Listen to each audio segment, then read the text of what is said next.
I'd like to provide the American people with an update on our efforts to protect the integrity of our very important 2020 election. If you count the legal votes, I easily win. If you count the illegal votes, they can try to steal the election from us. If you count the votes that came in late, we're looking at them very strongly, but a lot of votes came in late. I've already decisively won many critical states, including massive victories in Florida, Iowa, Indiana, Ohio. To name just a few, we won these and many other victories despite historic election interference from big media, big money, and big tech. As everybody saw, we won by historic numbers. And the pollsters got it knowingly wrong. They got it knowingly wrong. We had polls that were so ridiculous, and everybody knew it at the time. There was no blue wave that they predicted. They thought there was going to be a big blue wave. That was... Welcome to Solidarity Live. It is November 5th, and some shit has happened today. I'm Alex Lawson. With me, as always, my co-host and comrade and co-conspirator in the fight for justice, Jocelyn Macurdy Keatts. Thank you. What about today? What's happened today, Jocelyn? I don't know. I mean, have there been things happening? Because I just have this sense of positive, exuberant energy right now. I don't know what it's about, but I feel like we may have won the election. Yeah, by a little bit. Did you go run?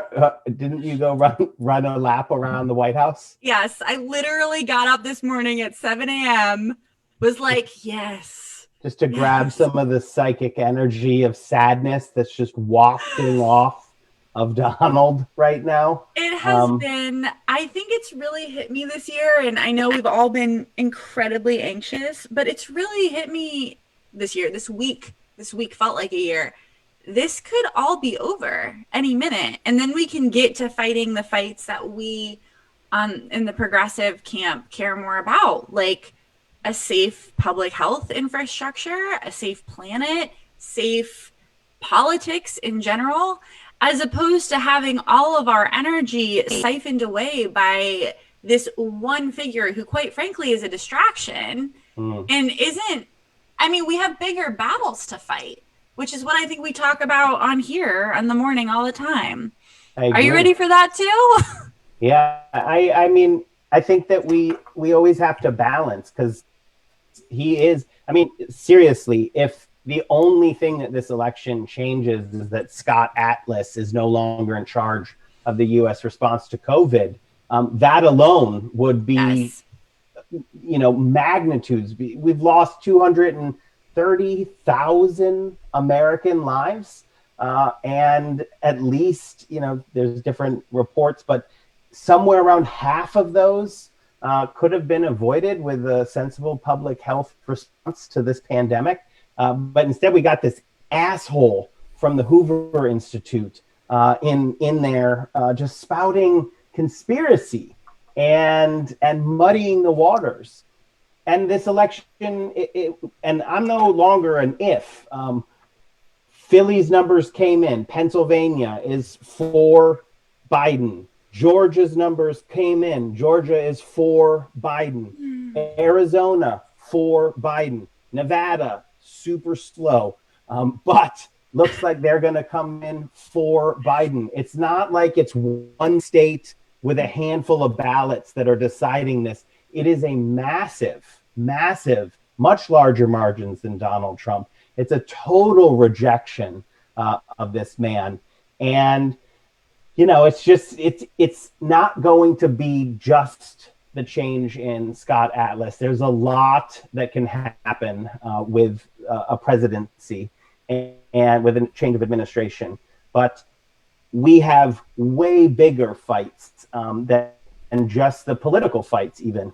The distraction that he's going to take away is going to be immense. And I think we've talked about it last week, sort of meanderingly, but it's also that he's exposed a lot. I think actually the election, so many people were so sad because so many people voted for this guy. But a lot of those people now have the wool lifted from before their eyes. They see that, in fact, people held in slavery were not freed.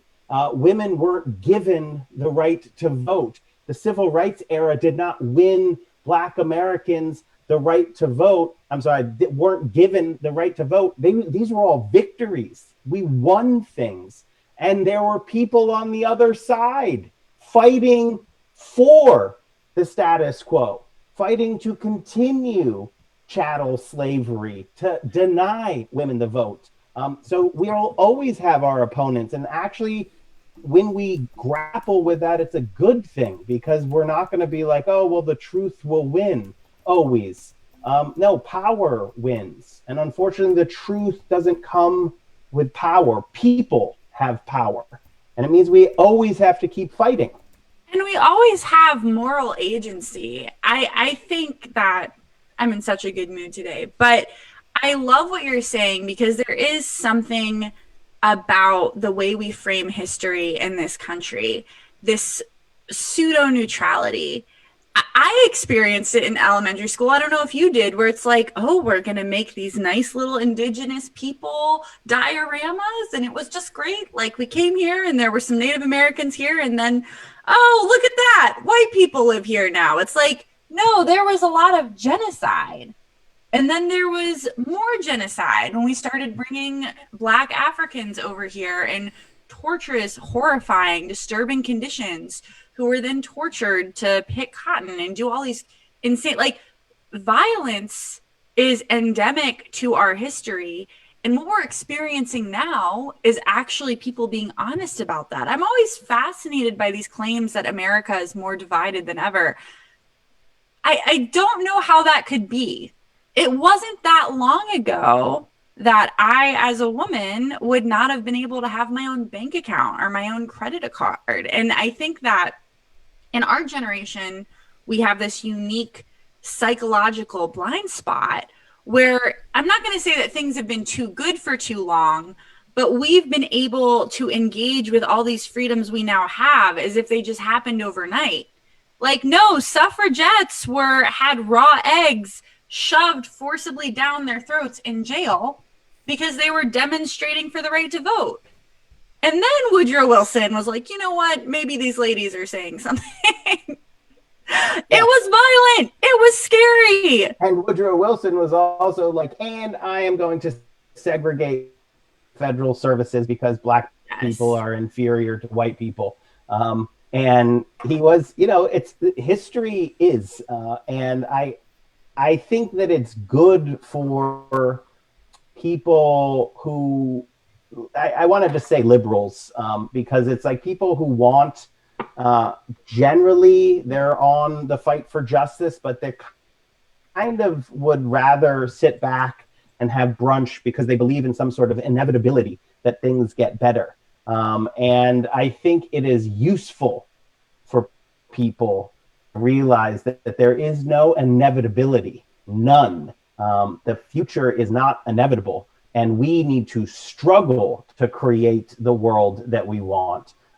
The only thing that it's like fun knowing on our side that when we win, all the assholes on the other side will pretend like they were on our side the whole time. Oh, totally. Like all of the people who said that Martin Luther King Jr. was an impediment to civil rights and that his activism was harming the African American community. He was soundly unpopular during his life. People who were alive then, probably the people who told the pollsters that he was, too radical or whatever, in their lifetimes, they turn around and are like, I was always with him for sure. I was definitely not on the side of Jim Crow. No, sir. Yes. A lot of people were on the side of Jim Crow, of status quo. The Civil War cleaved the country in half. So yes, it's disheartening to note that if you see a white man on the street, about 6 in 10 of them voted for Trump after seeing everything he did. If you see a white woman on the street, about half of them did the same. It's interesting you bring that up because that's what I was thinking about this morning. How do you justify who we are as a country has been shown over and over again. Every generation, you have the equivalent of Trump supporters or liberals who hate leftists more than they hate Trump supporters, which I think is a fascinating psychological thing. And it comes back to the same dynamic.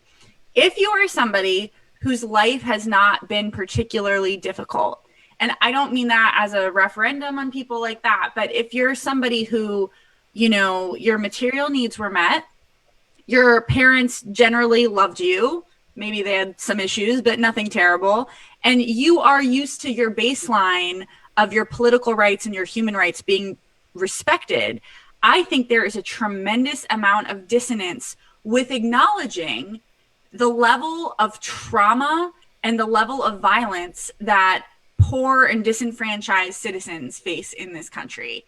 And it's just so obvious to me the older I get that so many people have never experienced this. Even so, I'll use a pretty straightforward example. I mean, Alex, you and I both worked in the service industry for years, right?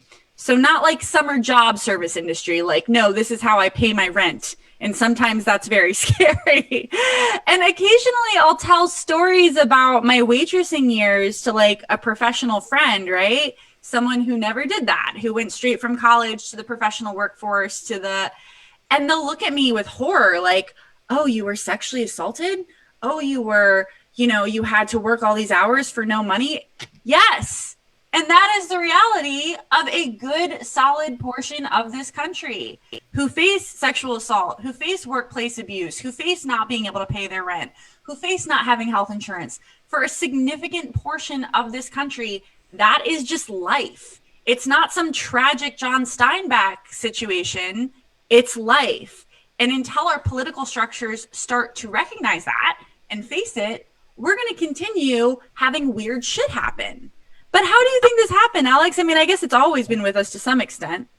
And that's the bigger fight that we have is that the need. So catastrophic apocalyptic climate change doesn't stop because Donald Trump loses his job.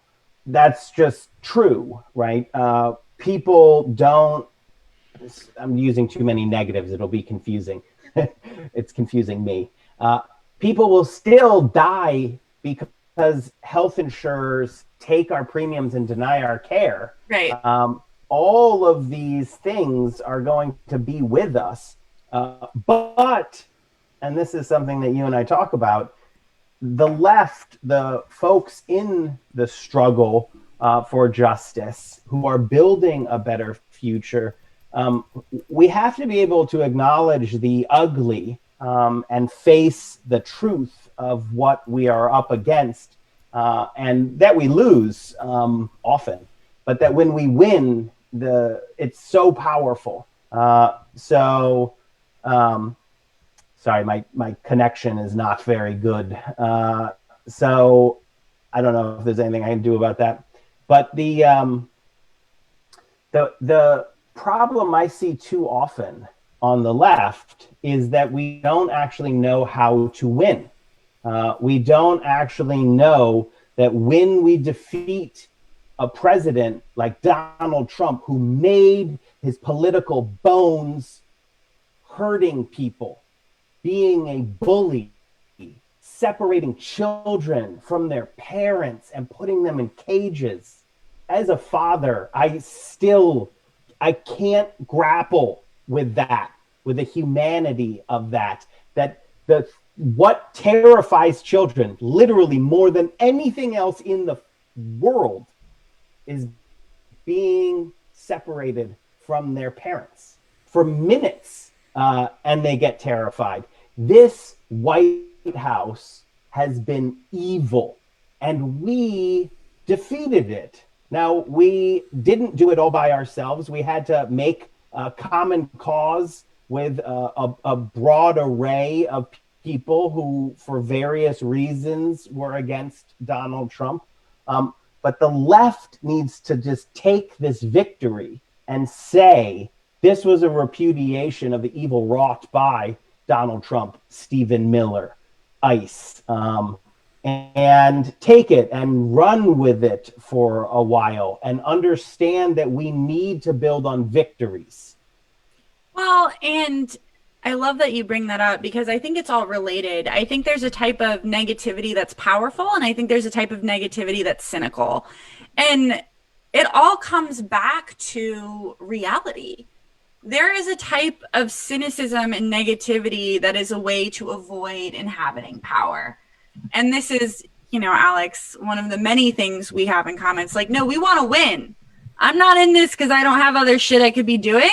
I'm in this because I actually want to win.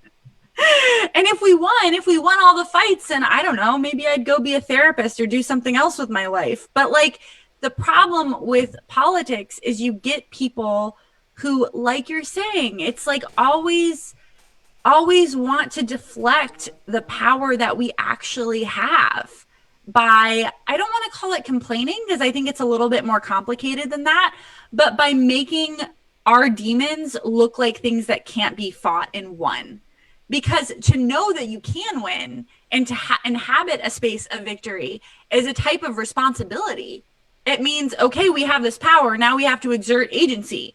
Now we have to actually get the health care that people want and need. Now we need to actually protect the climate. And there is a certain type of political Stockholm syndrome that comes from, oh, we can't have these things. We can't win.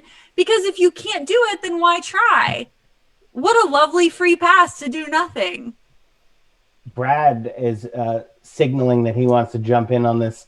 Please, Brad. I would love to hear what you think about this. I think even without being cynical, we have to look at some fundamental, what we thought were understandings about the American people, and we have to realize that changed this election. It was always about if we increase turnout, it's going to help the Democrat. That did not really work this time. We saw Trump got so many more votes than he got last time. So the idea that people are necessarily turned off by what Trump has done is not really correct. We thought the American people, I guess the non-voters, were more left than they really turned out to be. Does that make sense? Yeah, I actually think that we're going to play Donald Trump's craziness at some point here. But I actually don't think that's in agreement with what I'm saying. I think that and what Jocelyn saying. So one of us should disagree with each other just to make it interesting. I'm not going to disagree. I agree with myself. I want people to have to confront the fact that it's not easy. It's not like, oh, well, demographics are going to take care of this no matter what. That's also a lie. And the one that you're talking about is increased turnout automatically helps Democrats. It's not true. What wins and what we've seen is organizing people. Organizing people wins. In Georgia, it was Stacey Abrams and others on the ground organizing because the election, Stacey Abrams' election, was stolen out from under her, and the Republicans were disenfranchising people, communities of color, Black men and women throughout the state, through all sorts of just overtly racist disenfranchisement, but organizing against that, recognizing that there's an opponent who wants to win and wants us to lose, and it's not just going to magically happen. Arizona, it was Latinos organizing against Joe Arpaio that was the base that this victory was built on. In both cases, it wasn't like fundamentally organizing for Joe Biden. That it was organizing people for building power against structures of violence being perpetrated on people. That is what actually is winning. That plus Donald Trump, telling seniors that they should just go and die. That story is true, that seniors swung in a way that's sort of a once in a generation shift. And I think Democrats are going to have to grapple with how they keep that. I vote that they expand Social Security and Medicare and add long-term care in there. And I think part of the problem with seniors was turnout was low for them. It was a lot lower than people were projecting. I think that has a lot to do with coronavirus and erected difficulties in mail-in ballots that were put up by Trump.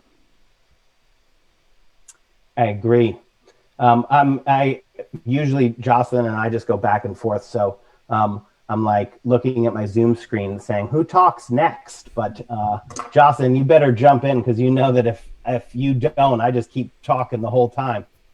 I mean, look, all I'm saying is that life is a battle between good and evil, okay? And I think, no, but like in all seriousness, I think we're all agreeing. I think the type of cynicism that I am talking about and that gets on my nerves is it's like, well, like life is pointless and like there's no reason to do anything versus like, no, they're evil people. We have to beat the evil people and we have to beat them because they're there. And as Brad is pointing out, they're still there. It is absolutely not the case that people were like, wow, Donald Trump is more racist than we realized. Let's vote him out. No, because there are evil people in this country. And I don't think they're everybody. I don't think they're most people, but they exist, and they exist in significant enough numbers that we on our side need to get good at winning and need to know not only how to win, but how to inhabit the type of powerful political psychology that goes from gaining and using power. And this is a problem that's always been with leftist movements. We're way more interested sometimes, not always, but we're way more interested in talking about what we're against than what we're for. Republicans know what they're for.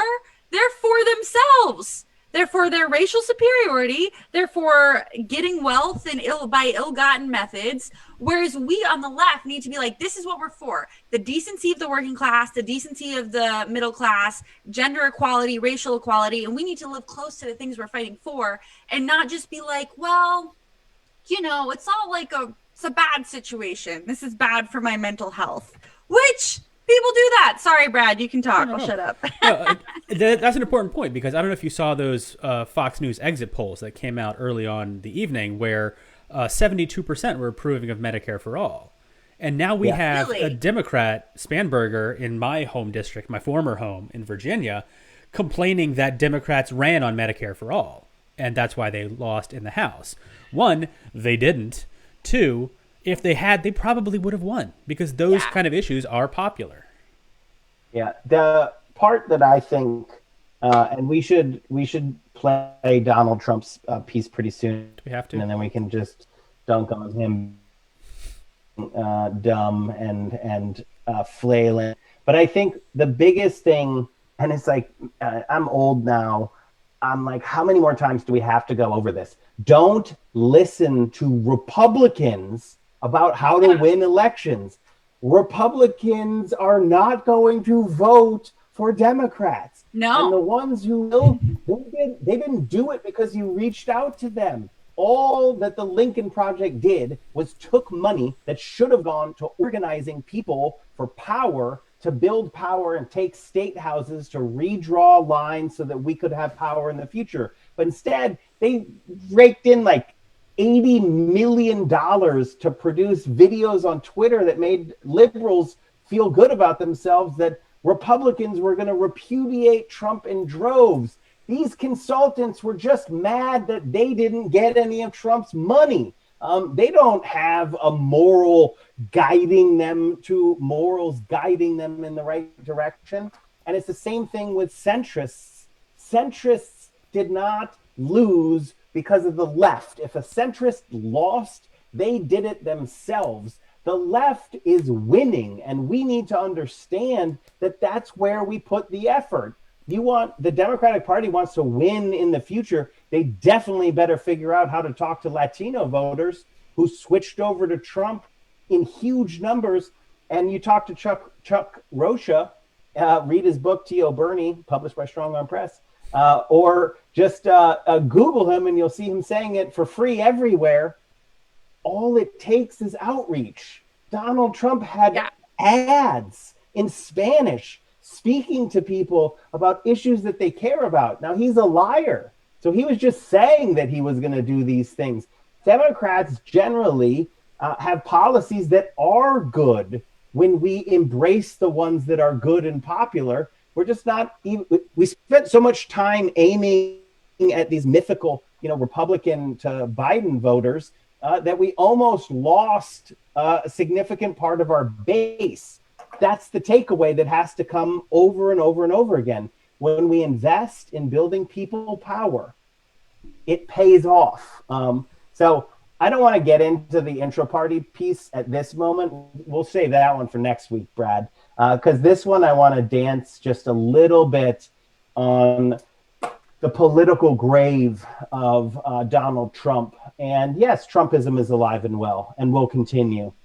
I think we have to seize this victory and use it and wield it to build power for progressives. And part of that is using the fact that he's going to try to pull the whole thing down around him, which we'll see in his unhinged rant that we're about to play. And we have to pit the Republicans against themselves. Republicans in disarray. I want 4 years of New York Times profiles of voters from Detroit and Atlanta talking about how Republicans don't have their best interests in mind and what Republicans need to do to win over those voters. I never want to hear another word from that tractor lit on fire farmer who the New York Times just published his lies. This is why we need to seize victory and create our narrative. We beat Donald Trump. We beat Donald Trump. I apologize if I myself was critiquing centrist today, because it's what I love to do. But we can watch Trump's crazy rant, right? Because there's a lot there. There's a lot going on there. And it's worrying. We should watch it because we're going to need to deal with this man. Yeah, let me see where I put it. All right, asshole clip. All right, let's play. Nice. Be about 3 minutes, so we'll see y'all in a little bit. Good evening. I'd like to provide the American people with an update on our efforts to protect the integrity of our very important 2020 election. If you count the legal votes, I easily win. If you count the illegal votes, they can try to steal the election from us. If you count the votes that came in late, we're looking at them very strongly, but a lot of votes came in late. I've already decisively won many critical states, including massive victories in Florida, Iowa, Indiana, Ohio. To name just a few, we won these and many other victories despite historic election interference from big media, big money, and big tech. As everybody saw, we won by historic numbers. And the pollsters got it knowingly wrong. They got it knowingly wrong. We had polls that were so ridiculous, and everybody knew it at the time. There was no blue wave that they predicted. They thought there was going to be a big blue wave. That was false. It was done for suppression reasons. But instead, there was a big red wave.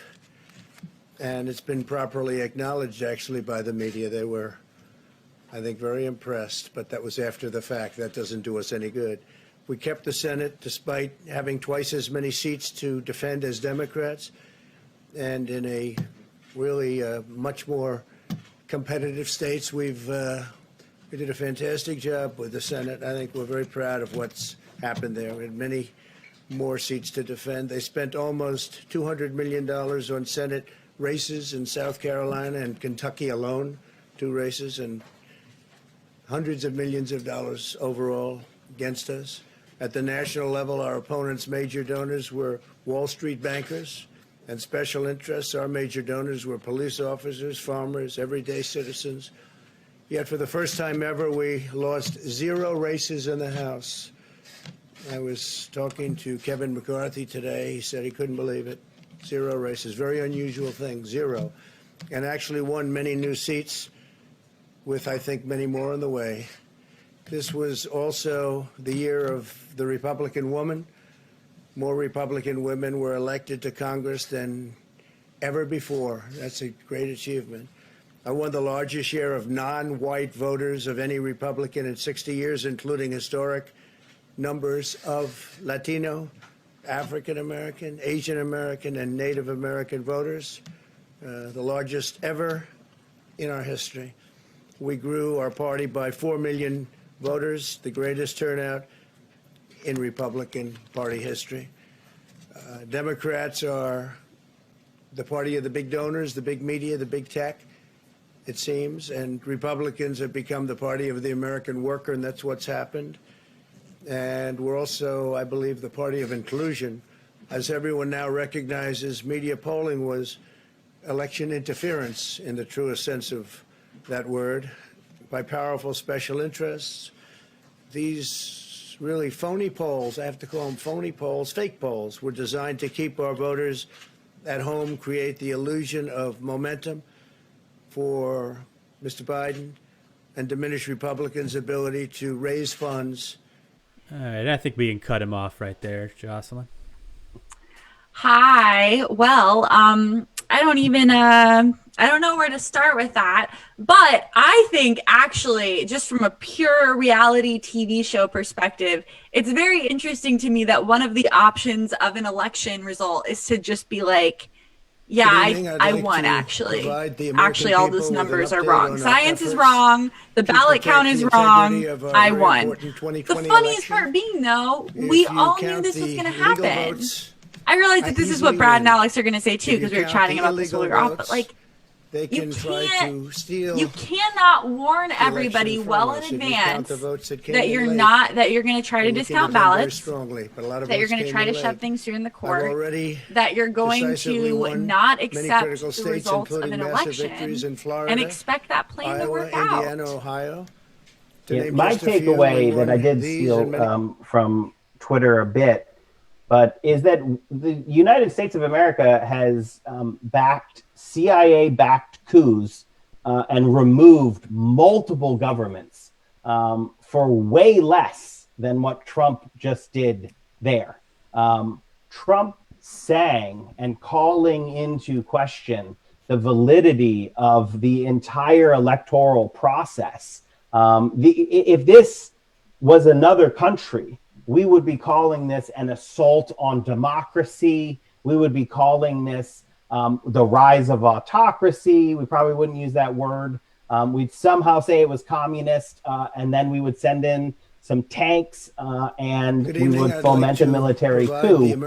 Because what Donald Trump is doing is he's taking aim at, because in regarding the things that are wrong with this country and acknowledging them and the deficiencies and difficulties, it actually allows me to love this country even more, because I can more clearly see some of the amazing things. One of them being the peaceful transfer of power in the most powerful country in the history of the world that has actually occurred. And back and forth between parties. I mean, like, you read even a slight amount of history that extends more than 200 years, and the rarity of that becomes incredibly obvious. And Donald Trump is threatening that. Donald Trump, what he said last night is the most deeply un-American thing that I've ever seen a politician say. He said he's going to try to steal the election. I then agree with you, Jocelyn, that his whole problem is that they told Axios that like 4 days ago, and then 3 days ago we're like, no, we're not going to do that, actually, Axios. And then they did it, and they're like, why isn't anyone falling for this? And you're like, don't tell the reporters what your secret plan is, man. I shouldn't be laughing, but I think this actually has personal implications for all of us. If you've ever encountered anyone on the narcissism spectrum, the funniest part is, and again, I don't want to diagnose someone, but the funniest part is that they're so out of touch with reality, and they're so swept up in their own delusions of grandeur that the only way these people actually get power is for us to give them power, because they're really not that smart, right? It's not smart if you want to steal an election to announce this to the World Wide Web and all the reporers and the press and the media and all that. It's not a good plan. You just want to quietly do that shit behind the scenes. That's what I would have done if I were a corrupt fascist trying to make an illegal power grab. Now, I do want to say, because we're talking. So let's do some of the positive ones. They sent in these fascist goons the American people with an update on our the goon squad, the QAnon folks, and they're like, go down there and harass these public employees who count are the doing legal votes, their civic work easily of win. counting the ballots If you count the illegal votes, professionally. they And they can went down try there and they to tried to, by steal force, the intimidate election them from us. If you count the votes into, that came in late, throwing the election to look at Donald them Trump. very strongly. Philly A lot of came votes out came and was in like, late. man, you I've do already not understand our decisively city. won And, many critical states, Gritty including was massive victories there. in Florida, There were hoagies. Iowa, Indiana, It was Ohio. a whole To thing, name just a and few, it we didn't won work. these and many other victories But despite we're historic going to see, this election isn't the interference end. from big I media, want to big money, and say big that tech. we need As to claim everybody saw, victory. we won Biden by hasn't actually historic announced numbers. victory yet, because And the the pollsters norms got it is something knowingly that we were wrong. talking They got about it before the knowingly show. wrong. The norms There is were that the polls that were so loser, once ridiculous, there's and no everybody path knew it to at the time. victory, There was no blue wave the that they loser in predicted. American politics They thought there was going to concedes be a the big race. blue wave. There's That no was way that I false. can That win. was done for Donald Trump has announced that suppression he is reasons, never but instead going there to was a concede. big And we see wave. Lindsey Graham and Ted And it's Cruz, been properly two acknowledged, senators actually, who by want to the media. They inherit were, the kingdom I think, of very idiots impressed, that but Donald that was Trump after the sits fact. upon, That doesn't do us any good. saying that they We backed kept the this. Senate They're willing despite to having also twice as many throw seats to defend as Democrats. the integrity of the And in a elections into really, doubt in much order more to attain power. competitive states. So we're going to need We to. did a fantastic job. This with is the why Senate. I think we're very my proud of message what's is happened there. We had we many won. more seats Donald to Trump defend. They lost. spent almost We $200 can't. million That's done. on Senate So anything races from in this South point Carolina on and Kentucky is alone. him two trying to races and steal illegitimately millions of claim dollars power. overall And so the against us. people need to At the national understand that level, there's our no opponents' major question. donors were There's no Wall Street question. bankers Donald Trump and special joins interests. Our the major ranks donors of were one-term police presidents. officers, It's farmers, another everyday failure citizens. to add Yet for to the first his time ever, we lifelong lost 0 list of races in the failures, House. from Trump universities to talking Trump to state, Kevin McCarthy to today. Trump He said he couldn't casinos, believe it. now 0 the races. Trump Very unusual presidency, thing. 0. and his And two actually won many new man-children seats. sons, and With, I think, many all more of on the Trump way. land. This was Kushner, the also beltless the year of wonderkind the of Republican failure.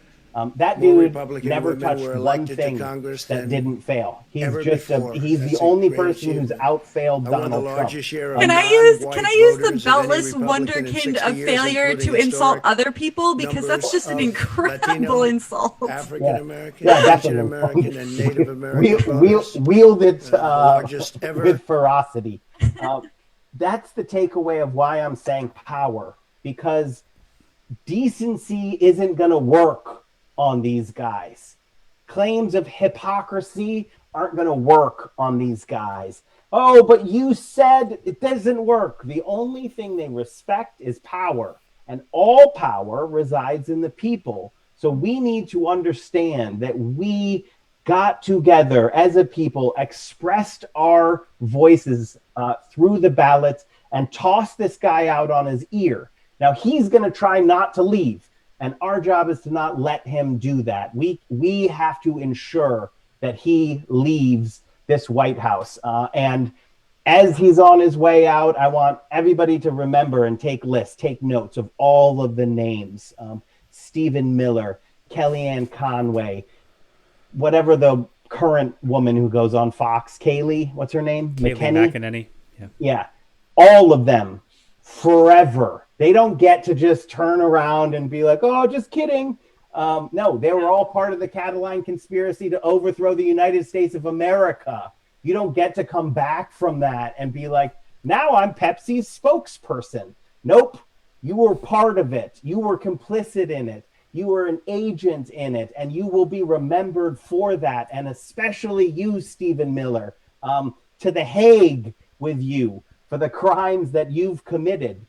And that is kind of the feeling I want people to, it's got to be a little bit joyous, but there's a bunch of rage and revenge in there for all of the people who've been harmed and hurt by this administration. So basically don't allow any of them to be David Frum. With an update on our Yes, efforts exactly. The war to criminal protect from the the Bush integrity of administration our who very suddenly turned into a important never 2020 Trumper. election.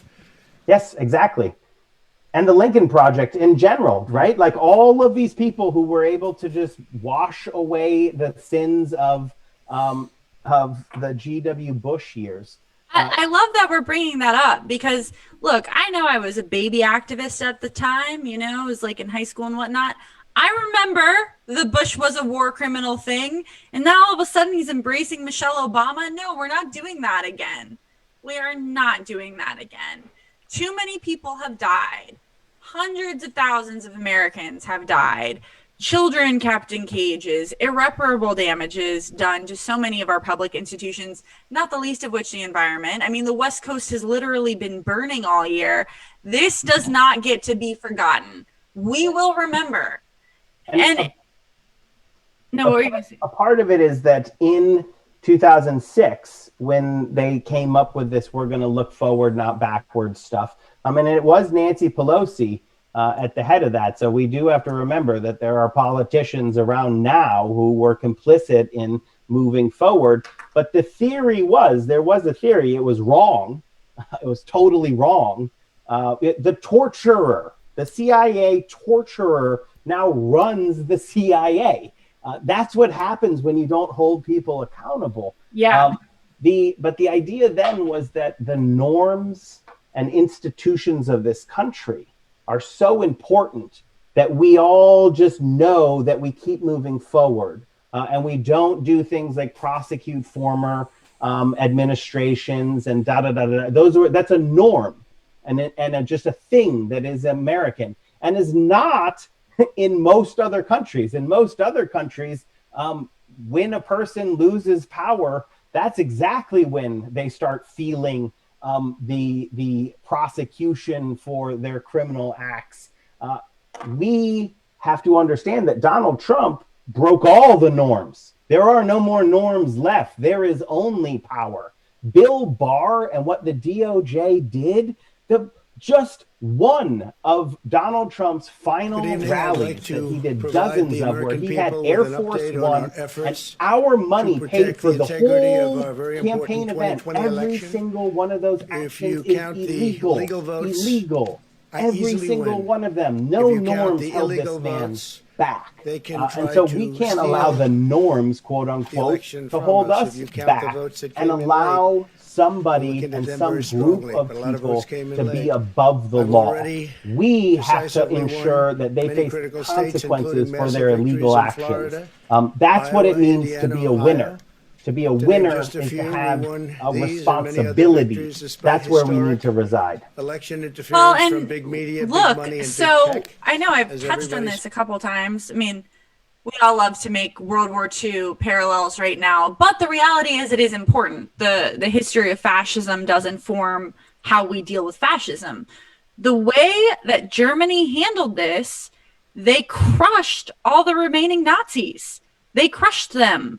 A lot of them had to flee to Argentina and have weird secret names, and that's good. You want people fleeing with the secret names. That means you're doing it correctly.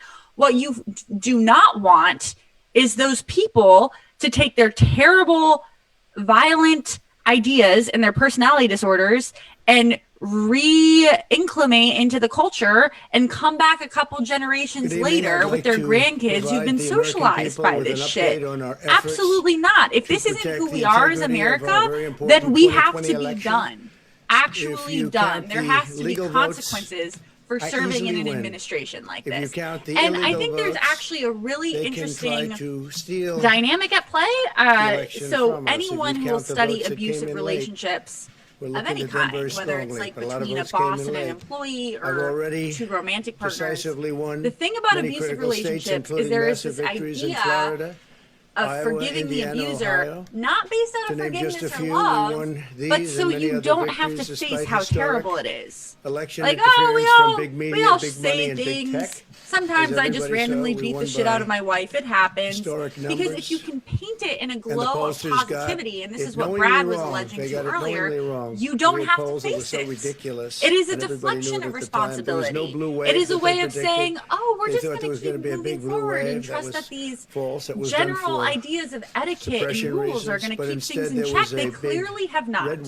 Millions of people have been infected with a preventable and deadly virus because we trusted norms and general ideas and etiquette to keep this person in check. It's not enough, and it was never enough. It was never supposed to be. And when we're putting culpability here, when we're knitting the names of the culpable into the scarves, that's a French Revolution one.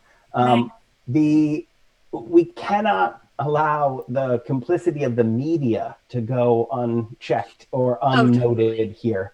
I believe, check me if I'm wrong, but the first time that the headline in the New York Times said that Donald Trump was lying was today, right?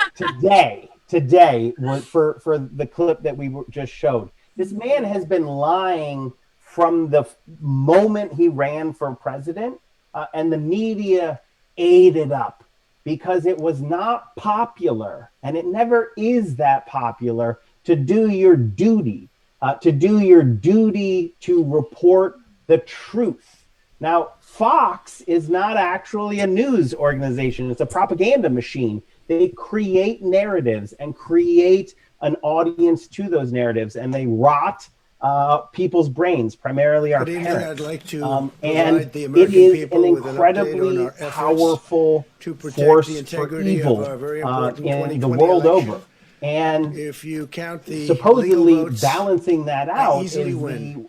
what If you count conservatives the call the illegal liberal votes, media. Well, the they liberal can try media did to nothing steal to hold Donald the Trump election in from check. us. If you count the Nothing. votes that They came in showed late, themselves time and they're time looking and at time them very again to be strongly. more A lot of interested votes in came in late. ratings I've and already circulation numbers decisively than won they did many critical in states, holding including this massive victories in administration Florida, accountable by Iowa, saying Indiana, things like, Ohio. well, on the one To name hand, just a Donald few, Trump we puts won children in these and many cages, other but on the other victories hand, the despite Democrats said a mean election thing or interference something. from The big both media, big money, and siderisms, big tech. the Well, and As refusal everybody saw, we to won face by the facts of historic what we're dealing numbers. with Donald Trump. And the pollsters the got last I personally never want to hear the phrase the liberal media until, and this is serious, until the liberals are backed by even a fraction of the material wealth that the Republicans evening. are. I'd like And this to is why the both provide the American sidism people thing with an is update just on so our efforts fundamentally to absurd to protect me. the integrity You have of Fox our very News, important 2020 election. which is in essence If a you count propaganda the machine legal votes, run by I billionaires easily to win. advance their own If you count interests the at a illegal cultural and votes, policy level. they And then can you have try on the to left steal people who are like, the could I have election some from health us. If you care, count the please? votes that came in Can the late, planet not burn they're up? looking It's at like, them very this is strongly. A lot not, of votes these came are in not late. even a little I've bit already equivalent decisively fights. won You have many on critical one states, side including massive people who victories are in basically Florida, advocating for their own Iowa, rights. Indiana, And sure, Ohio. like a lot of times we on To the name left don't just do a that few, we perfectly. won these But then and on many the other other victories side, you despite have some of the historic richest people in the election history of the interference from big world media, who are big money, trying and big to tech. retain their As political everybody saw, we won. stronghold on a country that has such severe Stockholm syndrome. We don't call it for what it is. And in fact, the landscape of the media is between reactionary billionaire propaganda machines of Fox News, New York Post, One America News Networks. When Fox isn't racist enough, that's their tagline. Over to the corporate media, right? The networks and the cable news shows that are owned by massive multinational corporations who are not advancing the interests of the people. They're advancing the interests of their shareholders, the value for their shareholders, and in point of fact, for the same billionaires. It's a great handshake agreement. Chomsky said that the best way to keep people, to control people, is to define the limits of the debate and then encourage rigorous debate within those limits. And it's the one positive thing I will say about the norm-shattering, fascistic presidency of Donald Trump is that he didn't play that game. He showed how powerful it is when you don't play that game, when you change the boundary of what you're saying. That's what people are, they're drawn to him, even knowing he's a liar, just because it's annoying to note that the elites are in charge of what we're allowed to say or not say and the limits of the debate. While the left is over here with shows like ours, with things that we've built with our own hands, my radio station, but there is an ecosystem that is growing. And that's why I continually say, before the political revolution, we need a media revolution. We need to be able to match toe to toe the apparatus that the right wing has focused on us. And we have to actually understand that the corporate media in the center are not our allies. they're not our allies, and they're also we could do a whole 2-hour show on this, right? So like most DC people that work in media, I have tons of friends that work at these established institutions, and I want to be clear, they're filled with good, earnest, sincere, authentic journalists, and we need good, authentic journalists and non-biased journalists, because obviously, I mean, full disclosure, you people know who I voted for in the primary. So I think that's important. But what we need to realize is, one, like you're saying, Alex, these are funded by corporate. I mean, Jeff Bezos owns the Washington Post. This is not a subtle affiliation. And then deeper than that, and this is not bad per se, deeper than that, the people that go into journalism right now at a high level, because it's more competitive than it's ever been, a lot of these people are Ivy League educated, privileged individuals, and that's not bad. Right? You have some of these like incredibly brilliant, smart people, not always. But what that means is that even without the corporate aspect, you have a perspective where the working class is othered. The working class that makes up most of America and is most people's lived reality of not knowing if they're going to make rent and not knowing if they're going to. That is not the ecosystem where our media narratives are coming from. And then you have a lot of these people going into these towns like, wow, why did people vote for Trump? One reporter reports. You know, and it's like, great, except that is not the other. We're the other. We, in situations of material privilege and material stability, we are the minority, but the media doesn't reflect that. And when they do report on real America, it comes from this almost anthropologist perspective of like, wow, people who do wage jobs, what is that like? And it's not helpful. And it's why you get a candidate who's like, says what he thinks, a lot of those people are going to vote for him. And it's driven by the need for profit. I mean, that's why Trump was so able to so easily manipulate places like CNN, CBS News with that famous quote. Bad for the country. Yeah, great for the profits. Great for profits, because he gave them that show, and that he knew people would tune into. His attacks on the media were driven because of this cycle of profit that it drove clicks. That's the problem. You said it's not helpful for the liberal media to do these kind of pieces, but it sells, and that's the problem. We got to get that profit motive out of it in order for anything to change. I'd like to used example a while ago, and I could tell from Brad's face that I don't think he knew what I was talking about. The tractor story. Did you all see the tractor story? No, I never saw it. It's my favorite. So if you Google like tractor Trump fire, you'll get it. This New York Times reporter went out, and it's the headline is like something as dumb as, he was already going to vote for Trump and then his tractor burned. And if you look at this, everyone is dunking on this reporter because, as Jocelyn said, you know, he probably thought he had like a good story because the farmers like, it was Antifa. And everyone from the rural area was like, dude, combines light on fire all the time. It's like the most known insurance fraud ever is that you left your combine in the field when it was dry and it caught on fire, and you say something. It's like amazing how out of touch a reporter and the editors and the whole process had to be to think that that was a story. That's why I'm not joking about what we need is 4 years of stories of people in Detroit and Atlanta and all over these cities. Detroit was 90% for Biden. 90%, 3% for Donald Trump, or maybe it was 6 this time. But what I want in reality is the stories of that, and the reporters to not be like, well, of course they just want healthcare and good wages, and right, like that's how it's always framed. Well, of course. You're like, no, report that. That's what people want. People want healthcare. They want wages. They want an environment that's safe and healthy.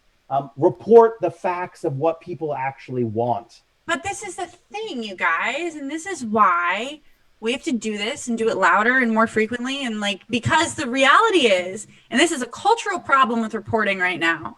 So, you know, at one point in history, we actually were investing in local journalism, Good evening. and I'd people like to of all provide the class American people backgrounds with could an become update on journalists, our and it efforts wasn't what it is to now, protect which is the like, integrity of our very you know, important 2020 you got to have some election. confidence that you're going to be able to If make you money count as a the reporter legal right now, votes, right? So what you have I easily are a win. lot more If you privileged count the people illegal going into votes, this who they can typically try do to have a liberal steal bias, right? the And election from people us. If you who are count the very votes that privileged came and in vote late, Democrat we're have an looking at them incredible very blind strongly. A spot lot of votes where came they in do late. not know what I've it would already be to vote decisively Democrat for won reasons of many critical survival. states, These are including people massive who vote victories in Democrat for Florida, cultural reasons, Iowa, right? Like, Indiana, oh, of Ohio. course they want gays to To get name married. Of just a course they few, want we won abortion. these But and they many other don't, there's a victories despite disconnect historic between that and working election class interference from progressives big media, who, big like, money, and big tech. if they can't As afford everybody health saw, care, we they won by die.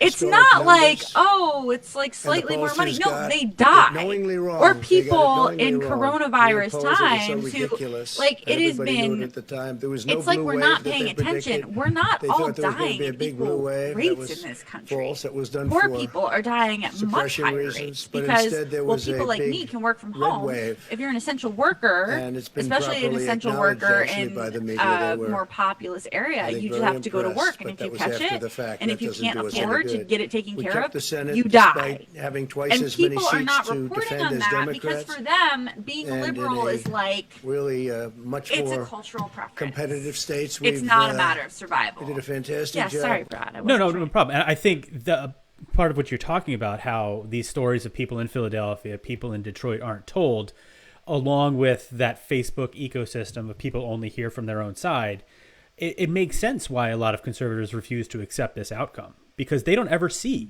any people that are actually struggling. You know, they don't see the kids in cages that are underreported. They only see Trump and their friends doing well, and you know, so they're like, how's it possible that 53% of people could have voted for Joe Biden? Which is why in the final 2 minutes, we have to remember what it is to be winners, because it's only with winning, exactly, flex, that's what we do.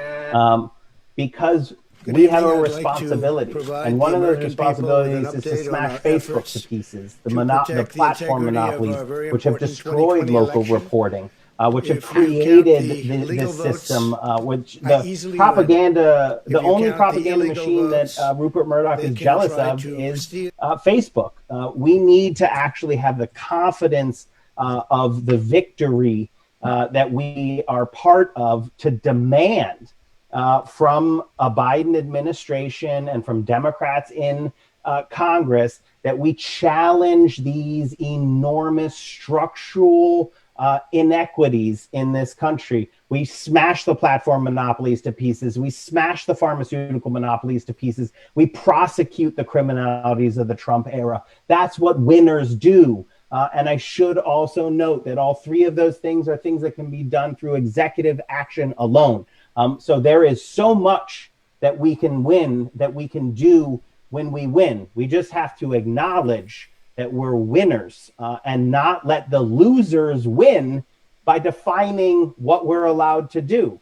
Mitch McConnell can go take a hot seat for a long time because Donald Trump is being thrown out of the White House. The Republicans lost the White House after one term. That is a very rare thing. You have to fail fundamentally for that to happen. So be strong in knowing that Georgia went for Biden, Pennsylvania went for Biden, Wisconsin went for Biden, Michigan went for Biden, Nevada went for Biden, Arizona went for Biden, not by close margins. Nevada is slow, so I won't call that one yet, but it's going to get there. We won, and with that comes the responsibility to use the victory to change the playing field so that the future is one that we want to live in. I love you guys. All of you guys, everyone on Facebook, everyone in this Zoom chat. I am in such a good mood. We're going to win, and we're going to keep winning, and we're going to, dare I say it, make America great for the first time, because genocide was not such a good idea, and that is how this whole thing started. So I'm just going to throw that out there. Yeah. Any closing thoughts, Brad? Decision Desk has called it the whole thing for Biden. So according to the experts, it is over. And they're fun. They were started by a right-wing guy. So it's over. It's over. It's all over but the screaming. Now I'm going to go look at. I want a camera on Trump's face for the moment Fox News calls it. That's what I want. I want to see that moment, just right there, right when it happens, when they do breaking news. Biden hits 270. He's going to call Rupert like he did when they called Arizona. Kushner definitely called the beltless wunderkind of failure. Called Rupert Murdoch and tried to boss him around. And Rupert was like, boy, you work for me. I created you. You don't do anything without my billionaire approval. Who is this? Wrong number. Wrong number. New phone. Who is this? Yeah. I love you all too. Solidarity Live will be back next week. Just remember that the struggle continues. We can win and be happy, and also understand it as a responsibility to claim this victory and to not ever let them take even an inch back from us. We'll see you next week. Bye, guys.